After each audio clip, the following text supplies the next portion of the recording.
Welcome to our daily call today with John Anfinson and Lorianne. And today we have a special guest, as you can see. We are here for Brainpower Breakthroughs, as John is going through some amazing brainpower breakthroughs himself with his health challenges right now.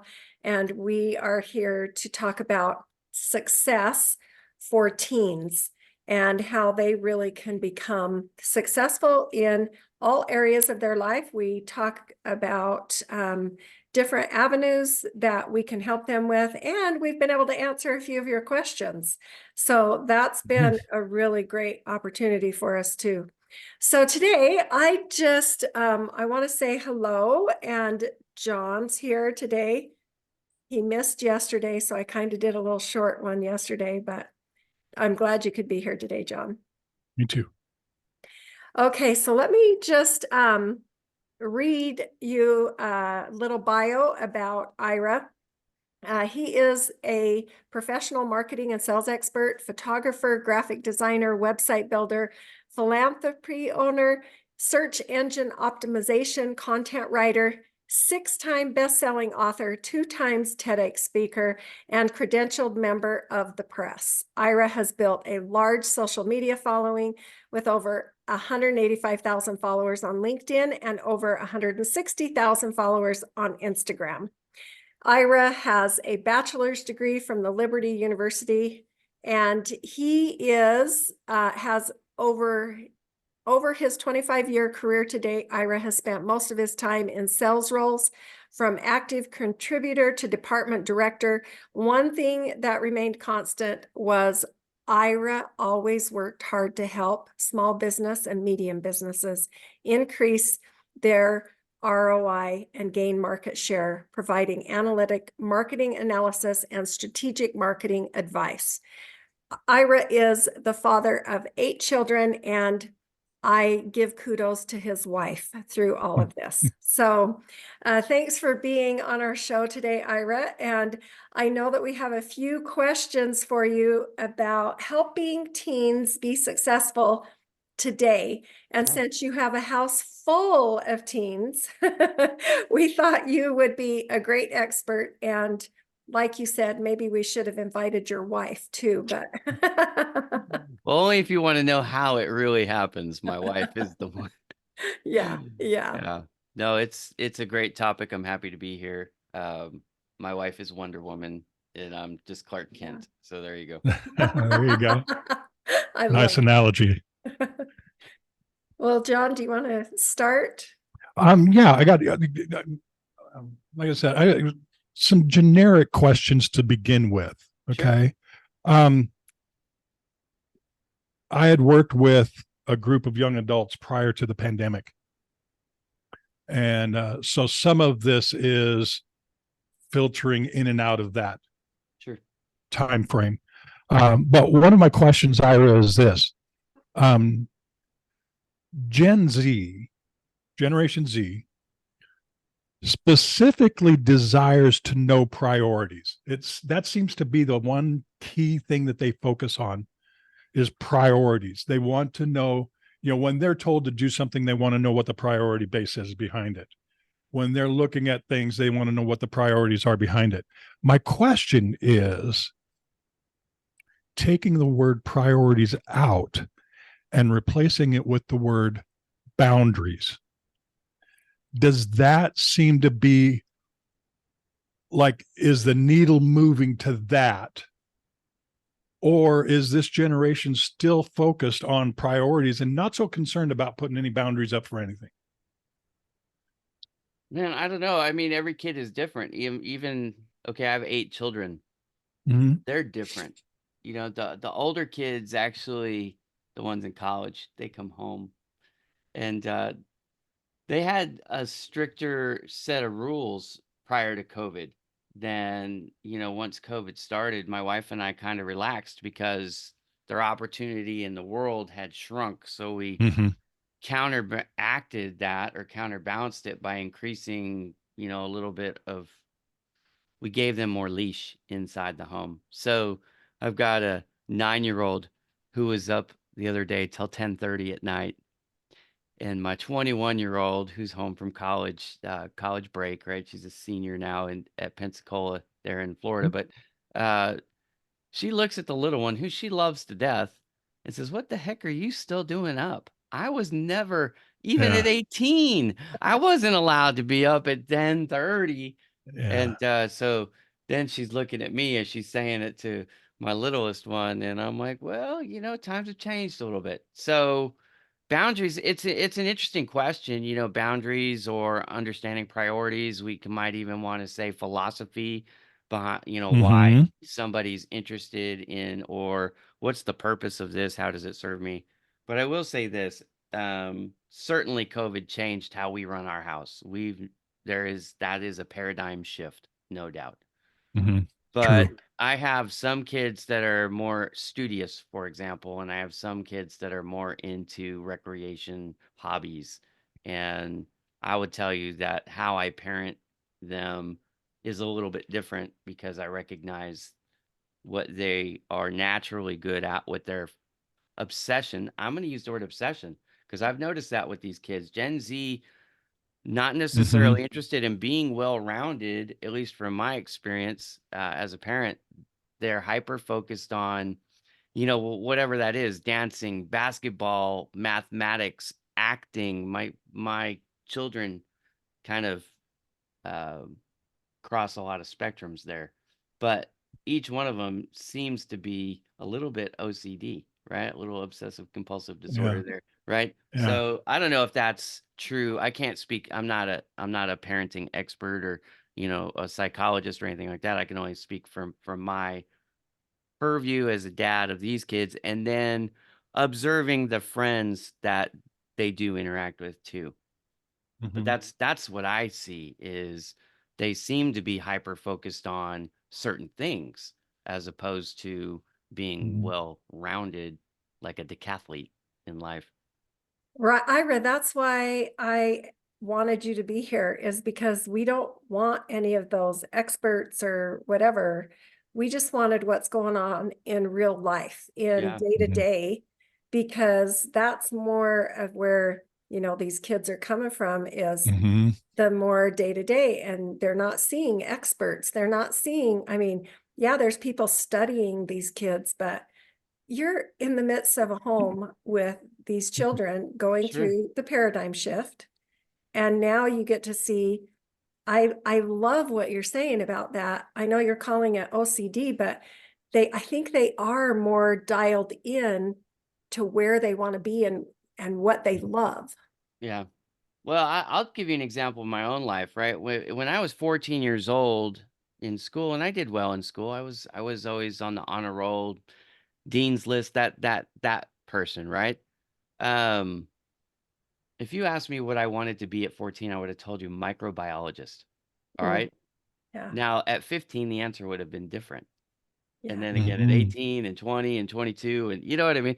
What's funny, what I've seen with my kids is that, and I don't know if this is partly because school tracks and trying to get them to excel in things and pick a lane earlier. I've noticed that change in the curriculum in school. So Hmm. I will give that credit where credit is due. But each of my kids seems to be like pretty much more focused in, and they kind of know already what they want to do. And I think that's impressive. They're not flip floppers. Like, I mean, I had Yet. I had 7 different careers, I think, before I was 25 in my mind, you know what I mean? Like, I'm gonna do this, and I'm gonna do that. So Yeah. so that is interesting, and I have one kid, well, now he's a junior in college, but he's a double major, and they're so Mm, different, but he loves them both, software engineering and theater, wow. and so talk Hmm. about, like, 2 very divergent Yeah. areas of interest, but he's really interested in both, and he works hard at being good at both. So it is interesting. The one thing I would say with having the 8 kids, there seems to be a little bit of a divide between the oldest 3, which are all 2 years apart. So there's a 6-year gap with 3 kids, and then there's a 4-year gap, and then we had twins. So my 15-year-old twins, and then the younger ones. It seems to be like 2 groups, Yeah. almost like this is the predominant behaviors and thought patterns and motivations. And then with the younger ones who are all benefiting from this new paradigm shift, right? The post-COVID life that we live now. Mhm. And maybe the older kids wearing us down a little bit too. That always happens, right? So, our rules are a Yeah. little bit more relaxed, but it does seem to be the 15 to the 9-year-old group Mhm. have some things in common that the 23 to 19-year-old kids Mhm. don't have, but they have other things in common. So, I mean, I Mhm. don't know what to say about that other than I've just noticed that happens to be, what I'm dealing with. I try to Mhm. keep in mind who I'm talking to and where they're at when I'm talking to them. Yeah. Yeah. Yeah. And I don't have a singular set of rules for everybody anymore. That's different. That's COVID. That, That happened during COVID. Yeah. All yeah. right, let me treat these kids where they're at. Yeah. And we do have some brain inflammation in 2 of our kids, which created a whole nother challenge for us as parents. Like, okay, what you say, how you say it, and what you mean or are trying to accomplish, you have to vary it depending on the audience, which is good, just life advice for anybody, parent or not. But it's something we definitely had to hone in on. Me specifically, probably more than my wife, but it is something I had to pay attention to. I think dealing with medical challenges is a great factor in how you're parenting too. Yeah. So that, and I don't know very many families that don't have some kind of medical challenge, going on. Well, So, you think about this, excuse me, I can't speak, the statistics here, right? You have a Mhm. kid, one kid that's 18 years at least, and now most kids are not moving out because of economics at 18, right? So you Mhm. have them in your home for even longer. The odds that somebody's going to have a major ailment is pretty good. And then when you multiply Mhm. that by 8, it was almost impossible. Like we kind of joke, but the odds are we're going to have at least one rock star and one prison inmate in our family. I mean, I'm hoping I'm wrong there on the That's bottom it. end, but you never. Let's not Mhm. create that. Yeah, statistically, that's what the math would Mhm. say. So Yeah. Yeah. Mhm. Okay, John, do you have another So question? yeah, I do. And I'm going to take this one back to pre-pandemic. sure, I actually worked with a 19-year-old male. And one of the things that I thought was interesting that he brought up, one of the questions that people have about Gen Z is FOMO, fear of yeah, missing out. sure, yeah, Okay. it's a big deal. Well, what he brought to me was an interesting way of looking at it. And I didn't think of this. He said, when I was in school, before the pandemic, when I was in school and I wanted to find out what I was going to do for the weekend, I just went to the bulletin board at the end of the hallway or in the back of this classroom. There was a bulletin board that showed where the things are that you wanted to be at this weekend, what time it started, what time it was over. If you needed to bring something, this is what you brought. But everything was set up for them, basically. Their activities, their social activities. Sure, Pandemic's over, everything opens up. Now these young adults are left to their own devices.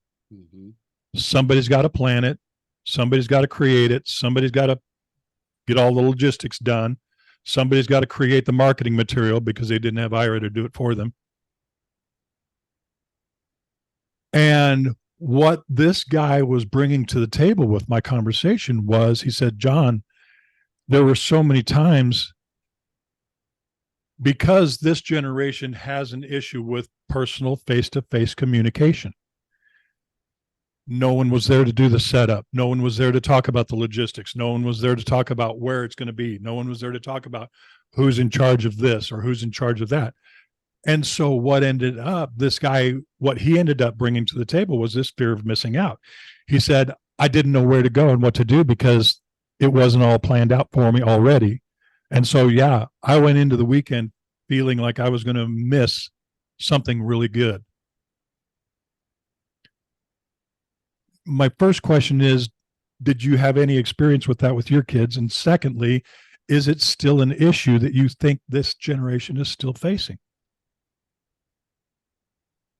Well, I will certainly say this. The kids, my cluster, my older cluster, okay, more comfortable face-to-face interactions than my younger kids for sure. There's definitely been a paradigm shift because here in California, they were basically taught virtually Mm-hmm. for 2.5 years Yes. because we were locked down more or longer than most other parts of the country.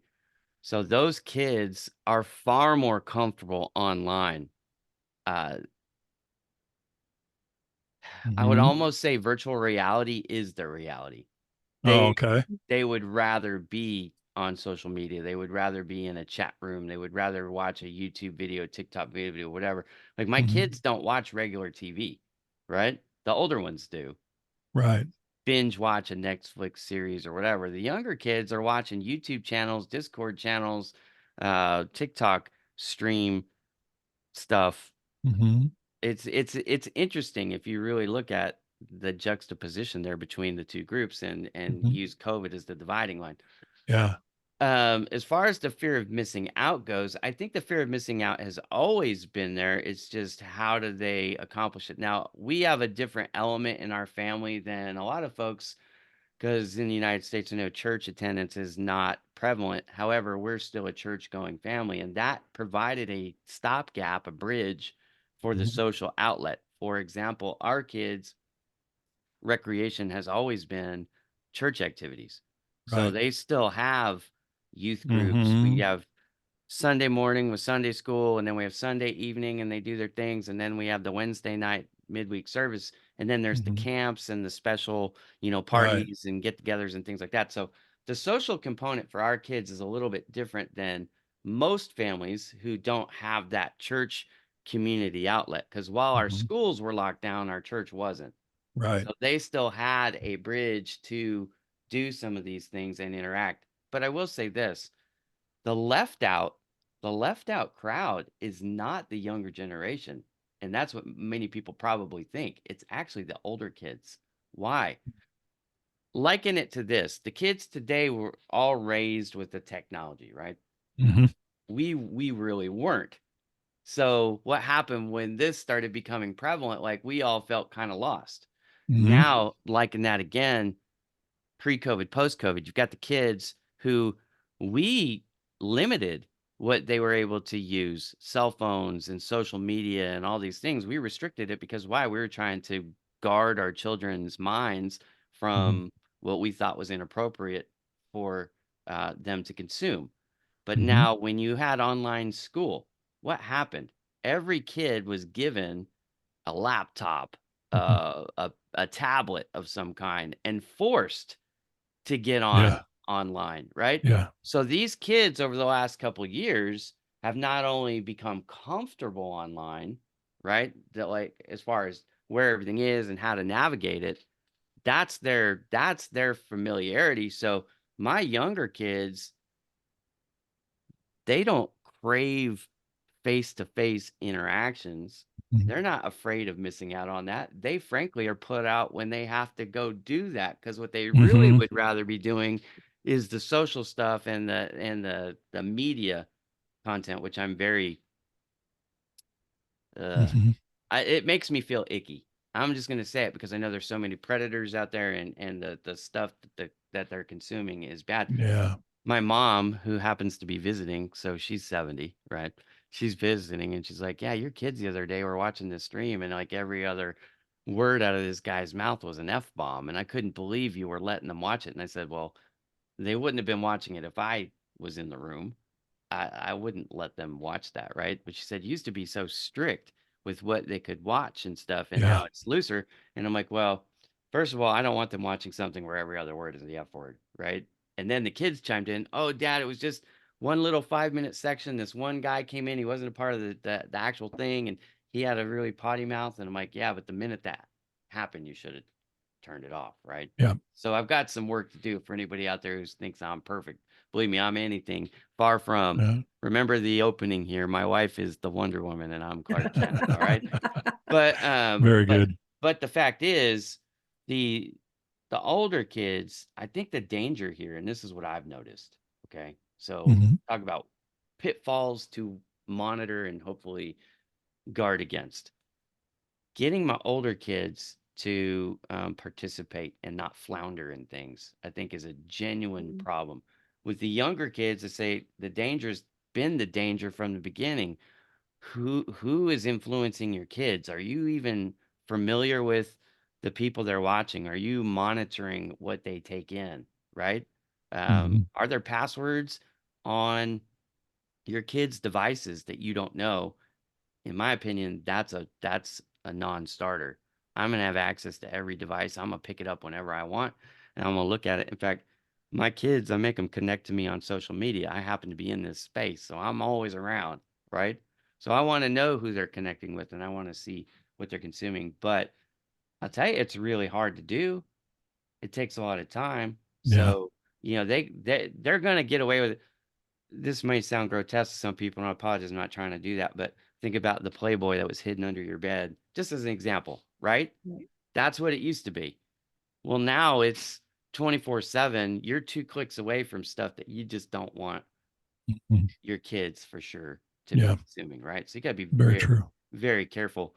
But I don't know that there's a fear of missing out for my 14, well, he's 13 years old. So Mhm. I got a kid that's like that top of that second group, super familiar with everything, totally comfortable playing basketball outside by himself, and then coming inside and playing NBA 2K for 5 hours with a bunch of people online.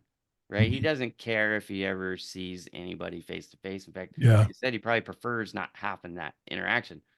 But for my older Mhm. kids, because there is less for them to do and there's less opportunity for them to meet with people, especially they're gone from our area 8 or 9 months out of the year. They're often in school. When they come home, and I noticed it's a lot of couch potato, right? May or may not get dressed. Gonna be, this is how I Yeah. woke up, this is how I'm gonna walk around all day, Yeah. right? It's like, so Yeah.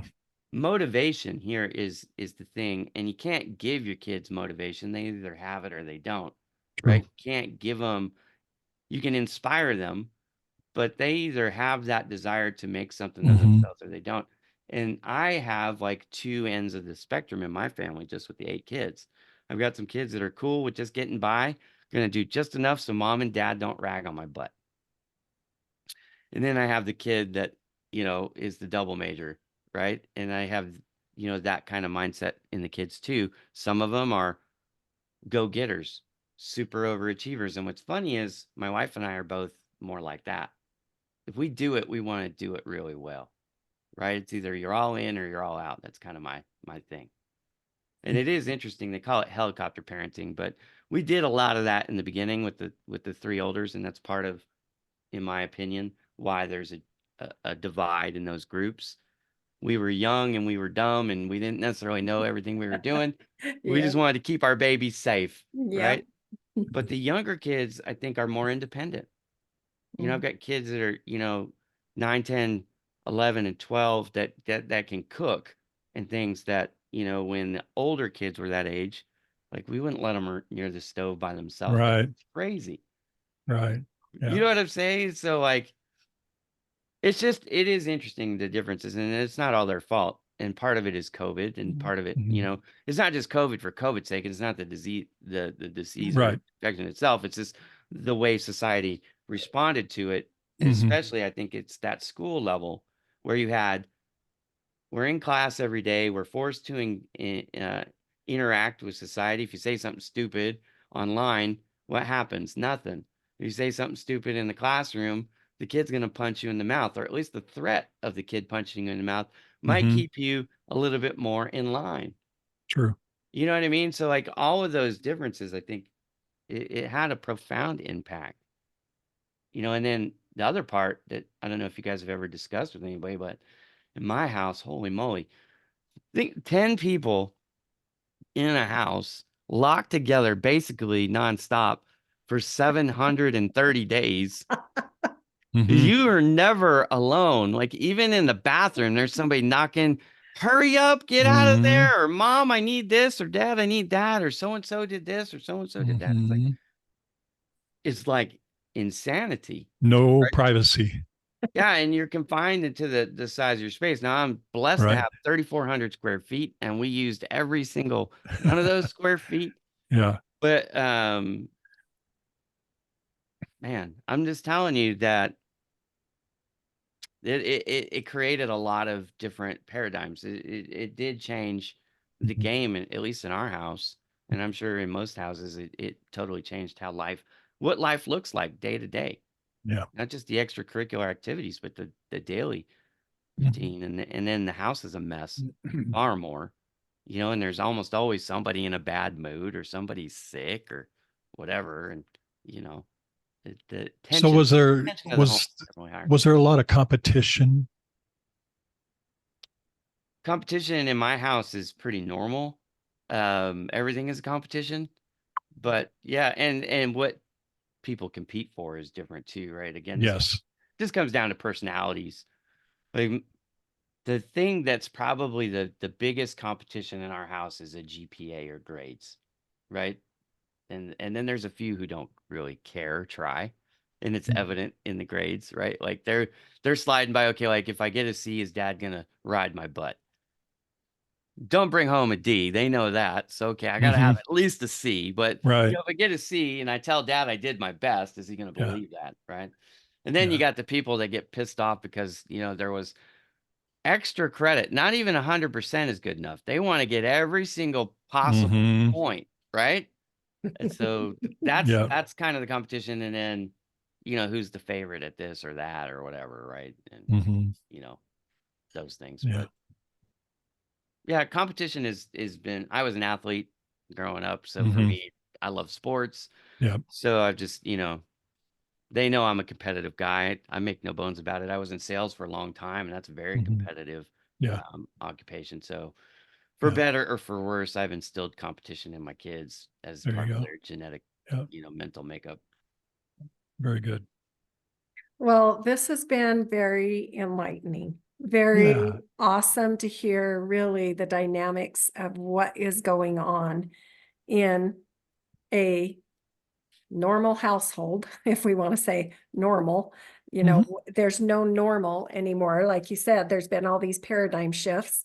Yeah. And as you talked about your older group of kids and the younger group of kids, that's kind of what we had at our house too. The olders, the middles, and then 7 years later, the younger, Yeah. and man, he gets treated so much different, but he's the one that just Spoiled. turned 24. Yeah. And you were saying things in there, and I thought, oh, yeah, it took him a minute to try and find Hmm. where he was going to go, what he was going to do, how he was going to get involved in things. And it really took us moving away, and we were pretty far away from him. And, then he moved to college, and he went to another country for a couple of years. And it really, I mean, he had to learn a lot through all of that. So, I love all those different points that you've brought up that have Thank you. given people to work Yeah. with. I So thought John, summing this all up, what are some action steps that, we could take or we could have our teens take, or some things that we could give them? We always try and give them some little brain breakthroughs that they could have, or little things that they could work on that are action steps to help them be successful. And I think Ira gave us quite a few. I had to get my notebook out so I could start writing some of them down. Were you asking me, Lorianne? Yes. Mhm. Yeah. I think for me, what stood out was um, an almost a sense of allowing, um, not so much. I had asked about the difference between priorities and boundaries. And it's not so much that we're trying to establish boundaries or establish guidelines or establish, for lack of better terminology, fences, to corral these young adults in to a certain type of lifestyle or a certain type of growth. in their lives, as much as it is giving options and allowing them to choose with some guidance by dad and mom. Or, and the other thing I thought was really cool was Ira brought up the church. There's different avenues out there that can help guide our young adults. Yeah. It's up to us as parents to decide which one of those avenues we want to allow our young adult to venture out in. And, I think that's a perfect example of that would be a totally allowable avenue, because you're talking about like-minded people. You're talking about young adults that share the same visions. We've shared a lot of times, Lorianne, about being impeccable with your word. Right. Don't take things personal. All that kind of stuff. And you see a lot of that in the foundation of the church. And so to me, that just seems like a totally allowable avenue. And so as parents, if we can find those, and I'm not saying the church is the only one, by no means, Sure. but as parents, if we can find those avenues and allow our young adults to venture off in those, we trust them. As parents, we would trust them. And allowing our young adult to venture into those areas and become successful in taking those short, positive, continuous steps in a good, positive direction, that leads to creating a pretty doggone good life. Well, I'll tell you that my thought about the parent's role has changed completely from my 20s. I had my first child at 23, okay? And now I'm 46. So I've got 23 years experience of being a dad.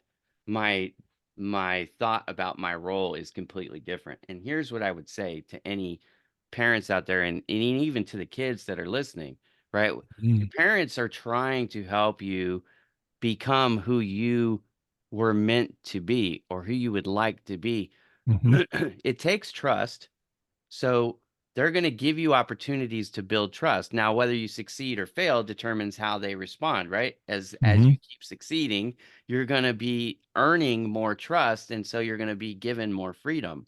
Right. Now, the obsessed word that my kids focus on, and I don't know if this is a Gen Z thing or just a Bowman family thing, but my kids are obsessed with fair. It's not fair, right? You let them stay up again. Go back to that story about the 10:30. It's not fair, Dad. I had to be in bed at 8 o'clock, right? Well, I could send these kids to bed at 8 o'clock, but guess what? They're going to sit on their iPad for 2.5 hours and still binge watch the show anyway. So what's the difference, right? But here's the thing that I'm trying to do, right? I am trying to get them to develop their skill set, their confidence, Right. figure out who they are. So my job is not to fence them in. My job is more to help be that foundational support, to provide the support, the guidance, the resources, whatever it is that they need to help them figure out the direction they want to go, and then keep them safe along the way. Right. Right. And so that's really just to block off the dangers and give them freedom. So, like a gate that's open in a corral, and you want that, right? The herd to go this way, or the individual animal to go that way, because we're separating them off. So my fence is not a restrictive fence, it's a protective fence. But I also have to be mindful that I'm not being overly burdensome there and stunting their development. Right. And then what you said is 100% true. If you say it, you need to be it, right? So Yes. be unimpeachable when it comes to your word. If you tell them you're going to take them to Hollywood, like I did last week, and then I didn't do it, I felt really guilty about that all week. So I made sure I did it this week, right? So we got that trip in. But they need to be able to count on mom and dad, especially now, again, post-pandemic. Yeah. limited access to adults who are in a supervisory role. So Mhm. because you're exposing them to less adults, you need to make sure that you are impeccable, because you don't want them to think that adults are liars or untrustworthy or Right. whatever, right? I mean, so Right. mental health is a huge part of it. Now, for the kids and the parents, let me give you one last word of advice. Get off of the screens, get into reality, but don't forget to also read books. Mhm. Reading books, I don't care if it's something you're really interested in or it's just entertaining or whatever, but have some concentrated time away from electronic devices. I think it will help you in a myriad of ways that we I don't have time. totally agree. Yes. But 100% yeah. agree. And I remember think this, it's unanimous. parents and kids, if you're interested in being a leader, okay? John Maxwell said it in the Mhm. 21 Irrefutable Laws, right? Which I Yes. love that book. So Yep. read it. But he said it this way. He said, not all readers become leaders. He said, not all Mhm. leaders. He said, not all readers are leaders, but Right. all, without exception, all leaders are readers. Yes. So don't forget to read. And I would Mhm. say give your mind, your eyes, all of that stuff a break from the blue light that comes off of these screens. And that's why I recommend reading the book, Mhm. the tangible book. I have just right here 50 books. And then in my bedroom, I have another, I don't know, 400 or so. I read Yeah. a lot. I read a lot. Now, Yeah. you don't necessarily have to read 2 books a week like I do, but try to read at least a chapter a day or something. Mhm. And again, I don't care if it's recreation, or I don't read fiction for entertainment. I read, history, and I read about marketing or Mhm. computers and things like that, right? So I Yeah. like practical stuff, but the kids can read anything they want. We Mhm. just got our 11-year-old the complete, oh, I forget the name of it now. I'm bad at this stuff. But anyways, it's one of these Lord of the Rings type things, right? It's Oh the yeah. Yeah. One of but the it's the whole series, Yeah. one yeah, of but it's the the whole cool set, right? series that's Yeah, in, and she's yeah, super, super excited about it, right? So yeah. she, Mhm. you know what I mean? But get them reading something. Yeah. Again, it could be their hobby, it could be, something, maybe they've struggled in FOMO, and a kid maybe has written a book about how they overcame their FOMO. Mhm. That'd be a Yep. good book for them to read. Yep. Very true. I love your analogy back to John Maxwell. I was honored and very fortunate to be part of his coaching and speaking team for a few years. And I've been reading John's books since the early 80s. And I will tell you that one of the first books I read from John's library was a book called Becoming a Person of Influence. Yeah. I read it because my business mentor asked me to read it. What I realized after I read it was it influenced me more as a parent than it did as a business person. Yeah. It did as a business person. It gave me a lot of influence as a business person. I was able to launch a business very successfully after that. I tell people all the time, I'm not sure which came first. What is the chicken and what's the egg here? But Yeah. being a parent or being a manager, but Yes. becoming better at one always made me become better at the other. It's Absolutely. amazing how these lessons, whether they're Yes. business or Mm-hmm. familial, help with the other. Absolutely. Yeah. Yeah. Yeah. When I read that book, I had two young sons that were in their upper teens at the time. Totally changed the dynamic of how I parented them. Sorry about that. I should turn my So phone off. That's Sorry. all right. it's all good. It's off So now. yeah, I agree 100% with you. Ira, reading good, solid books that Yeah. can make a difference. Well, again, and as parents, the kids are going to emulate what they see. So if you want Yes, your kids to read good stuff, if you want your kids to read and get off the devices, then you do that too. Do exactly. it out in the open. Yeah. Exactly. Very good. Very good. Well, guys, this is so great. Thanks for being on, Ira. You're welcome. And I think that's a It's my great pleasure. action step to take is Mhm. read, get away from Yes. the screens, read some great things, fiction, novels, whatever. I mean, whatever it is that you want to read, and just get away Mhm. from that blue Well, I light. think if you want your kids to start reading, encourage them to read something that's fun. Yeah. Right now, Yeah. what's fun to them is going to depend on the kid. But Mhm. if you're saying, "Oh, I want my kids to read, but I want them to read Shakespeare," and you start out with that, I mean, it's Oh. probably not going to go the way you think it's going to go, right? No. I'm just Yeah. saying. You Talk know what I about Good mean? luck with that. talk about fencing in. Yeah. No Right. kidding. So encourage them, to do the behavior, even if it's not the topic or the subject that Mhm. you think Yes. they should be interested. They might want to learn about coding or, Mhm. the history of YouTube. I just saw a post on the history of Netflix, and this person who wrote it didn't know about Blockbuster and the Netflix story.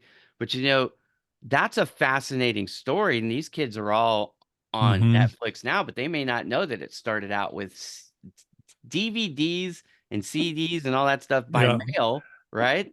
Yeah. Yeah. And that Blockbuster history, they were the giant, and then, Yeah. they refused to they scoffed at taking over because Netflix was trying to join Blockbuster, right? And Mhm. they said, "Nah, we don't need Mhm. this." And then what happens just a few years later, y'all know the story probably, but Yep. Blockbuster is a relic of the past now. Right. Yes. And anyways, so they might want to read something like that, an autobiography or a history. Mhm. you know, it doesn't necessarily have to be fiction, but just True. make sure it's something they're interested in, because Yeah. once they enjoy it on their own, Mhm. and you'll know because they'll be at the dining room table with that book instead Right. of that device, and you're gonna be like, party time Yes. today. Yay. Yes. Yeah. Victory. Right, but Excellent. Yeah. again, as a parent, I don't want to overdo my celebration because I don't want to think, oh, well, I don't Mhm. want to be uncool and do it like dad. Yeah. He's a nerd, right? So let me, Yeah. so sometimes I don't celebrate as much as I want to because I don't want my kids to be put off by Right. like, Dad's Yeah. really excited about this one. Maybe I shouldn't. Yeah. Yeah. Very true. Very Yeah. true. Well, thanks guys for being here Ah, today yeah. and Thank Absolutely. you. for taking the time. And don't forget, John, you always say this part so well. Don't forget to like, subscribe. Don't forget to like, subscribe, and hit that little bell so you're Yeah, it helps. notified when we have a new show out there for you. Enjoy having Ira on board today. Enjoy having all our listeners and watchers out there on board with us whenever you're watching this. But yeah, it's been a pleasure. Uh, we always look forward to bringing good information to you all. Again, if you have questions, we will be more than happy to answer your questions live on the air. So you can put them in the comments down below. Or if you go to the show notes, you'll see our email addresses. If you don't want to put your name out there with your question, I get it. No worries. We're not here to showcase anybody. We don't market anybody's material or anything like that. So if you have a question, put it in the comment or go to the show notes, find our email address, and send us a direct email to Lorianne or I, and we will be more than happy to answer your questions on the air. Love bringing new people to the table like Ira. It's been a joy to have him here today. We'll have more guests in the future, and we'll definitely bring your questions to the table, and we'll have some more fun. Until then, See you later. And I'll make sure to drop Ira's information in the yes, notes too, in case you want to get a hold of him. absolutely. He's Okay. a wealth of knowledge on a lot of different avenues when you're talking social media. So by all means, if you're Thank you. interested, take a look. Yeah. Thanks for having me, guys. I really appreciate All it. right. Take Thanks. care, everyone. Have a